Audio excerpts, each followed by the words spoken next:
Bali pala ito guys ang perspective niyan. Yan, napansin nyo naman. Eh, nagkakamukha na siya. Wow! Guys, good morning. Ipapasilip na naman natin yung ating project dito sa Orani, Bataan na 2-story residential. Ayan na pala guys yung naging nature niya sa halos 3 months. Yan.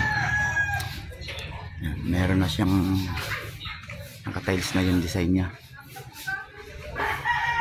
Tapos yan, naka-spandrel na yung ceiling eaves.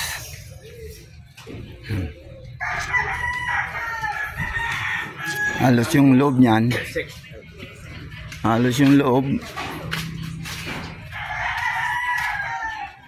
kompleto na sa preparation sa painting. Yan, akyatin natin guys, pasilip natin sa inyo.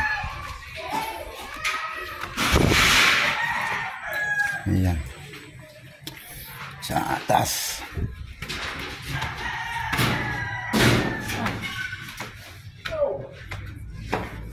Ayan, dito na tayo. Ito na yung pinakatas niya. Bale, ongoing tayo sa ceiling. Yan. Kompleto na, nakabuo na yung CR. Yan. Yan.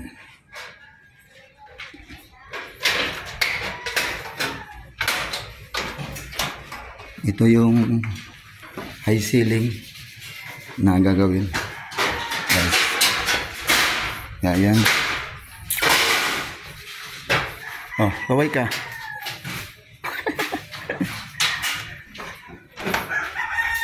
Ito yung bakod na design noon. Maraming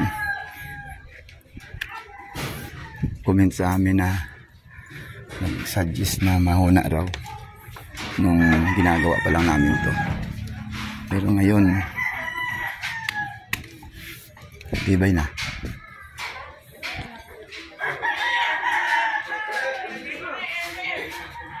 Ayan guys, hanggang dito na lang muli at update ko kayo sa mga nangyari dito sa ating site sa Orani, Bataan. Salamat guys, thanks for watching.